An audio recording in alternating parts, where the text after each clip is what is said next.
টাঙ্গাইলে চলন্ত বাসে ডাকাতি ও শ্লীলতাহানির মামলায় ৩ জন গ্রেফতার। লুটের কিছু মালামাল উদ্ধার, বাকিদের ধরার চেষ্টা করছে পুলিশ। এটি কিন্তু একটি চক্রবদ্ধ সদস্য এবং আন্তঃজেলা সক্রিয় সদস্য। আমরা তাদেরকে নিয়ে কাজ করছি এবং আশা করি এই পুরো গ্যাংটা আমরা ধরে ফেলবো খুব শিগগিরই। ৩ দফা দাবিতে কিছু জেলায় পূর্ণ দিবস কর্মবিরতিতে প্রাথমিকের সহকারী শিক্ষকরা। শিক্ষার্থীরা উপস্থিত হলেও পাঠদান হয়নি অনেক জায়গায়। সুনামগঞ্জে 2 জনের বিরুদ্ধে জুলাই আহতদের অনুদান হাতিয়ে নেওয়ার অভিযোগ, ব্যবস্থা নেওয়ার আশ্বাস জেলা প্রশাসনের।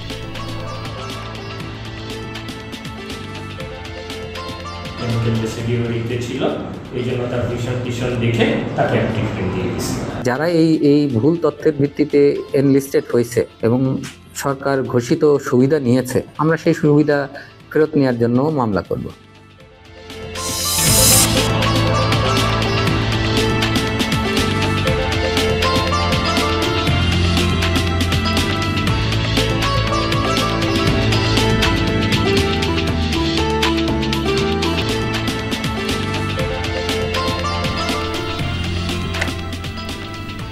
স্বাগত সবাইকে, আমন্ত্রণ সংবাদ সারা দেশে। এতক্ষণ শিরোনাম দেখছিলেন, পুরো খবর জানাবো আমি নাবিলা সোহার। ঢাকা টাঙ্গাইল মহাসড়কে চলন্ত বাসে ডাকাতি ও শ্লীলতাহানির মামলায় 3 জনকে গ্রেফতার করেছে পুলিশ। সকালে সংবাদ সম্মেলনে পুলিশ সুপার জানান, টাঙ্গাইল ও সিরাজগঞ্জের বিভিন্ন স্থানে অভিযান চালিয়ে আন্তঃজেলা ডাকাত দলের সদস্য সাব্বির হোসেন, শিহাব সরকার ও জাহাঙ্গীর আলমকে গ্রেফতার করা হয়। উদ্ধার করা হয় লুটের 19টি মোবাইল ফোন ও একটি ব্যাগ। গ্রেপ্তারকৃতদের বিরুদ্ধে একাধিক মামলা রয়েছে বলেও জানান তিনি। বাকি আসামিদের ধরতে অভিযান চলছে। গত মঙ্গলবার রাতে ঢাকা থেকে রংপুরগামী আল ইমরান পরিবহনের একটি বাসে ডাকাতি হয়। এলেঙ্গা পার হওয়ার পরপরই যাত্রী বেশে থাকা ডাকাতরা চালক, হেল্পার ও যাত্রীদের চোখ, মুখ, হাত পা বেঁধে টাকা পয়সা ও মূল্যবান সামগ্রী লুট করে। বাসে থাকা নারী যাত্রীদের সাথে অশোভন আচরণও করে ডাকাত দলের সদস্যরা। আমরা আরো কিছু আসামি ইতিমধ্যে আইডেন্টিফাই করেছি এবং আমরা টোটালি এই আইডেন্টিফিকেশন যে সমস্ত সদস্যগুলো করেছি, এরা কিন্তু টোটালি আন্তঃজেলা ডাকাত টিমের সদস্য। আরো অনেক কিছু তথ্যপত্র আসার অপেক্ষায় রয়েছি। আমরা তাদেরকে নিয়ে কাজ করছি এবং আশা করি এই পুরো গ্যাংটা আমরা ধরে ফেলবো খুব শিগগিরই। চাকরির শুরুতে 11তম বেতন গ্রেড নির্ধারণ সহ 3 দফা দাবিতে বিভিন্ন জেলায় পূর্ণ দিবস কর্মবিরতি কর্মসূচি পালন করছেন সরকারি প্রাথমিক বিদ্যালয়ের সহকারী শিক্ষকরা। প্রাথমিক সহকারী শিক্ষক সংগঠন ঐক্য পরিষদ রোববার এই কর্মসূচি ডাক দেয়। সকাল থেকে রাজশাহী, সিলেট, ময়মনসিংহ, নেত্রকোনা, রাজবাড়ী, ভোলা সহ বিভিন্ন জেলার সরকারি প্রাথমিক বিদ্যালয়ে ঘুরে দেখা যায় শিক্ষার্থীরা উপস্থিত থাকলেও শিক্ষকরা পাঠদান থেকে বিরত রয়েছেন। আবার স্কুলে এসেও ফিরে গেছে অনেক শিক্ষার্থী। ক্লাস না হওয়ায় উদ্বেগ জানান অভিভাবকরা। শিক্ষকরা জানান, 11তম বেতন গ্রেড নির্ধারণ সহ চাকরির 10 ও 16 বছর পূর্তিতে উচ্চতর গ্রেড প্রাপ্তির জটিলতা নিরসন আর প্রধান শিক্ষক পদে শতভাগ পদোন্নতির দাবিতে এই কর্মসূচি পালন করছেন তারা। তবে বরিশাল, রংপুর, গাইবান্ধা, কুমিল্লা, লক্ষ্মীপুর, নাটোর সহ অনেক জেলায় এই কর্মসূচি পালিত হচ্ছে না বলে জানিয়েছেন শিক্ষকরা। এর আগে 5 মে থেকে এ দাবিতে বিভিন্ন সময়সীমার কর্মবিরতি পালন করে আসছেন শিক্ষকরা।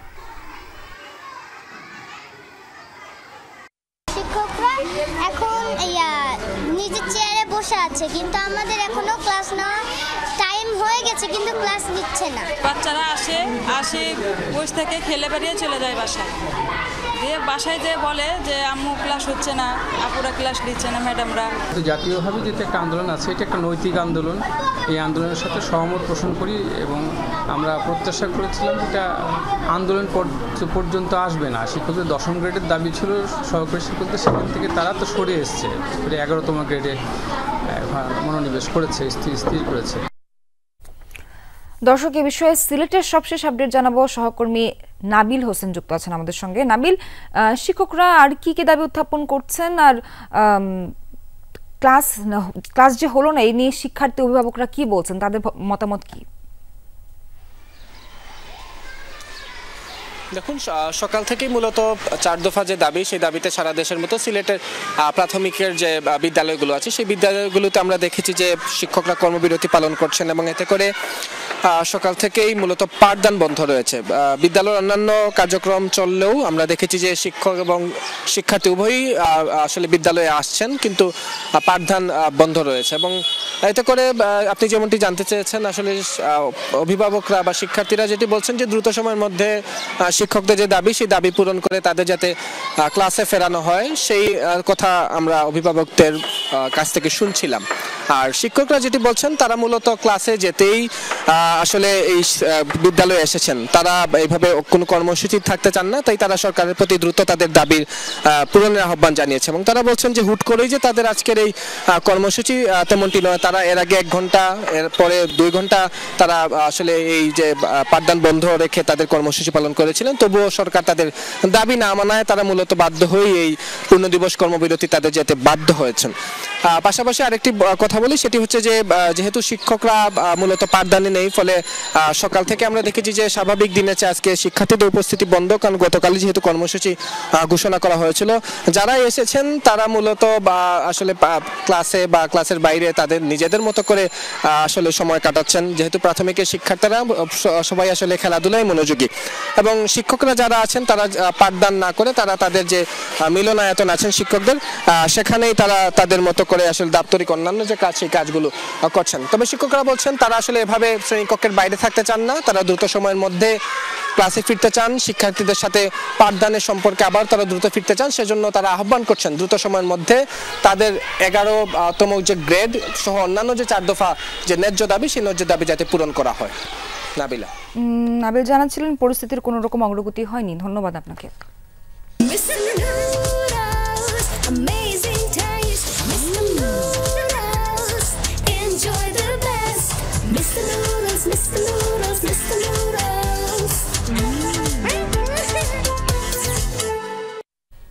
কিছুতেই থামছে না সীমান্তে বিএসএফ এর পুশিন। আজও খাগড়াছড়ি, মৌলভীবাজার ও হবিগঞ্জ সীমান্ত দিয়ে নারী, শিশুসহ 58 জনকে বাংলাদেশের দিকে ঠেলে দেওয়া হয়েছে। ভোরে খাগড়াছড়ির মাটিরাঙ্গার আচালং সীমান্ত দিয়ে 19 জনকে পুশিন করা হয়। আগে থেকে সতর্ক অবস্থানে থাকা বিজিবি সদস্যরা তাদের আটক করেন। পুশিন হওয়া লোকজনরা জানান, ভারতের হরিয়ানা থেকে বিমানে করে তাদের প্রথমে আগরতলা আনা হয়, পরে দক্ষিণ ত্রিপুরার সীমান্তবর্তী এলাকা দিয়ে তাদের পুশিন করা হয়। বর্তমানে কৃষ্ণ দয়াল বিওপির আওতাধীন ডিবি পাড়া স্কুলে রাখা হয়েছে। চলছে তথ্য যাচাই বাছাইয়ের কাজ। এছাড়া হবিগঞ্জের কালিঙ্গার সীমান্ত দিয়ে 18 ও মৌলভীবাজারের কমলগঞ্জ সীমান্ত দিয়ে 21 জনকে পুশিন করেছে বিএসএফ। জুলাই অভ্যুত্থানে অংশ না নিয়েও সুনামগঞ্জে 2 জনের নাম উঠে গেছে অনুদান প্রাপ্তের তালিকায়। ভুয়া প্রেসক্রিপশন আর ছবি দিয়ে সরকারি গেজেটে জায়গা করে নিয়েছে তারা। এ নিয়ে ক্ষুব্ধ ছাত্র জনতা ও স্থানীয়রা। অনুসন্ধানে জালিয়াতির সত্যতাও মিলেছে। ব্যবস্থা নেওয়ার আশ্বাস দিয়েছে প্রশাসন। বঙ্গবন্ধু সাংস্কৃতিক জোট সুনামগঞ্জ জেলা শাখার সহসভাপতি আল হেলাল আওয়ামী লীগের শাসনামলে কখনো মুক্তিযোদ্ধার সন্তান, সাংবাদিক, আবার কখনো বাউল হিসেবে নিজেকে পরিচয় দিয়েছেন। হেলালের দাপট ছিল সরকারি দফতর সহ সবখানে। গানে গানে শেখ পরিবারের বন্দনাই ছিল হেলালের প্রধান পুঁজি।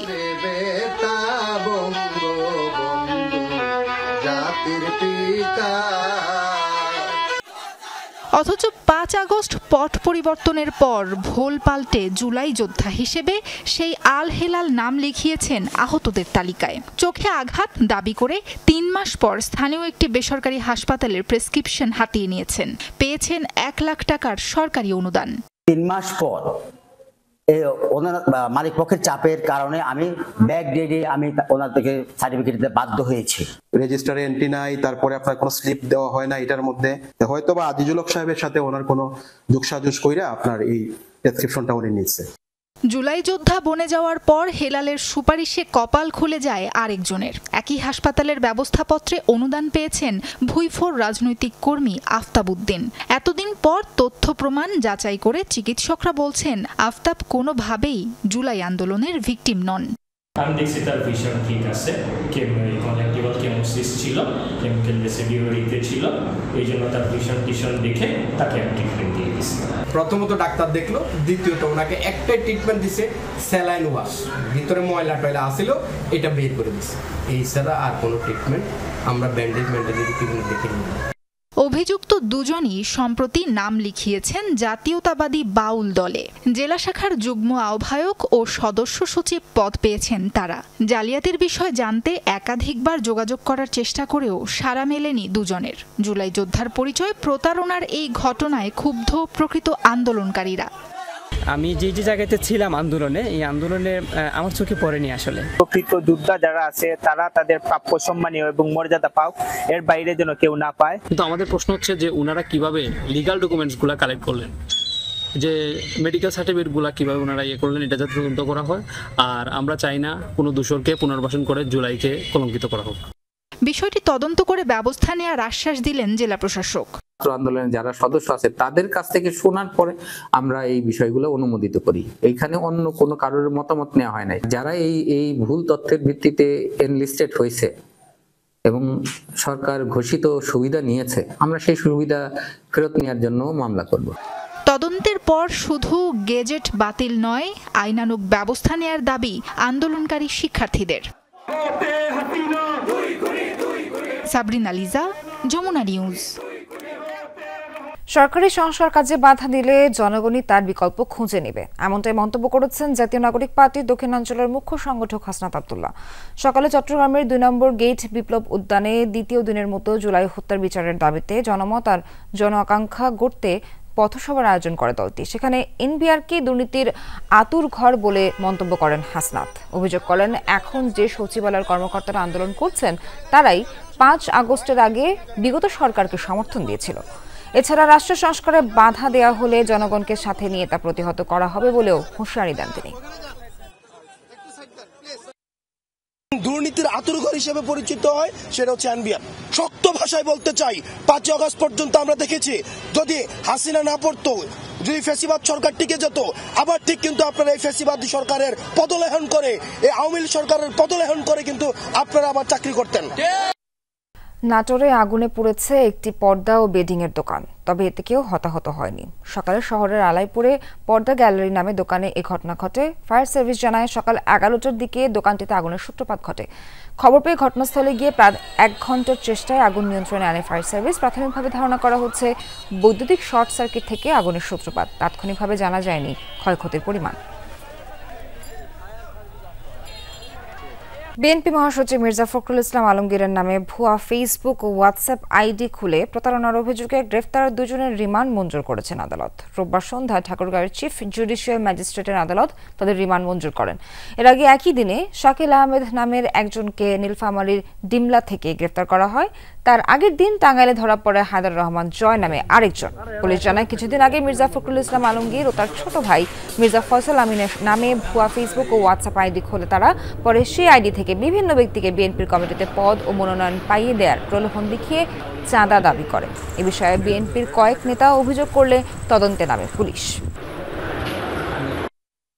বিএনপির মহাসচিব জনাব মির্জা ফখরুল ইসলাম আলমগীর মহোদয়ের এবং তার ছোট ভাই ফয়সাল আমিন সাহেবের ছবি এবং ফেসবুকের আইডি ব্যবহার করে বিভিন্ন জনের কাছ থেকে চাঁদা দাবি এবং নমিনেশন পাইয়ে দেওয়ার জন্য চাঁদা দাবি করে। এই বিষয়ে 2টি মামলা হয়েছে এবং 2টি মামলা আমরা 2 জনকে গ্রেফতার করতে সক্ষম হয়েছি। আসন্ন ঈদুল আজহায় পশুর হাট কাঁপাতে শেরপুরে প্রস্তুত করা হয়েছে 32 মণ ওজনের একটি গরু। ষাঁড়টির মালিক শখ করে নাম দিয়েছেন লায়ন। 3 বছর 7 মাস বয়সী ষাঁড়টিকে প্রতিদিন খাওয়ানো হচ্ছে খড় ভুসি সহ প্রাকৃতিক খাবার। পরম যত্নে লালন করা লায়নের মূল্য হাঁকা হচ্ছে 15 লাখ টাকা। চলাফেরায় রাজসিক ভাব, আকার কিংবা ওজনে হাতির কাছাকাছি 32 মণ ওজনের ষাঁড়টিকে আদর করে মালিক নাম দিয়েছেন লায়ন। এবারে ঈদে লায়নকে হাটে তোলার অপেক্ষায় আব্দুল মতিন। মেয়ের জমানো 22,000 টাকা দিয়ে গাভী কিনেছিলেন তিনি। এরপর কয়েক দফায় প্রজননের পর শাহিওয়াল জাতের সাথে শঙ্করায়নে জন্ম নেয় লায়ন নামের এই ষাঁড়টি। প্রায় 7 ফুট উচ্চতা এবং 9.5 ফুট লম্বা গরুটি দেখতে প্রতিদিনই ভিড় করেন উৎসুক জনতা। ন্যাচারাল ভাবে পালছে গরুটা, এখানে কোনো এরকম ধরনের কোনো ওষুধ খাওয়ানো হয় নাই, রাসায়নিক কোনো খাবার টাবার খাওয়ানো হয় নাই, ওই জন্য এই গরুটার ফ্যান্টার লাগে না। অনেক যত্ন করে গরুটা লালন পালন করছে, এ পর্যন্ত আল্লাহর রহমতে কোনো রোগ ব্যাধি হয় নাই। প্রতিদিন শুকনো খড়, ভুসি, বিভিন্ন ফলমূল সহ প্রাকৃতিক খাবারে অভ্যস্ত 3 বছর 7 মাস বয়সী ষাঁড়টি। 15 লাখ টাকা দাম হাঁকছেন আব্দুল মতিন ও ঝর্ণা বেগম দম্পতি। গরু পালা খুব ব্যয়বহুল। গত ঈদে আমার বিক্রি করার ইচ্ছা ছিল, কিন্তু গত ঈদে ছোট আছিল, যার জন্য দামও পাইনি, যার জন্য বিক্রি করিনি। এবছর আশা করি উচ্চ মূল্যে যদি পারি, ন্যায্য মূল্যে আমি জিনিসটা ছেড়ে দিতে চাই। ভুসি, নালি, খোল এগুলা দ্বারাই পালি। আর আল্লাহ রহমতে তেমন কোনো অসুখও হয় নাই। আমি ডাক্তারদের পরামর্শে ওরে মুখে খাবার খাওয়াই, আল্লাহ রহমতে এই পর্যন্ত। প্রাণী সম্পদ কর্মকর্তা জানান, সম্পূর্ণ অর্গানিক পদ্ধতিতে পালন করা হয়েছে লায়ন নামের ষাঁড়টি। এটি চলতি বছর জেলার সবচেয়ে বড় গরু বলে দাবি তার। ষাঁড় গরুটি আমাদের সরকারি সিমেন্ট, যেটা শাহিওয়াল ক্রস ফিজিয়ানের একটা সিমেন্ট, এটা আমাদের কৃত্রিম প্রজনন কর্মী কর্তৃক একটা দেশি গাভীতে প্রয়োগ করার ফলে এই বাছুরটি উনি পেয়েছেন। এবং এটি 3 বছর 7 মাস আমাদের প্রত্যক্ষ তত্ত্বাবধানে সম্পূর্ণভাবে প্রাকৃতিক খাবার খাইয়ে লালন পালন করা হয়েছে। আব্দুল মতিন তার খামারে আরো 4টি গরু লালন পালন করছেন। সাইফ আহমেদ, যমুনা নিউজ।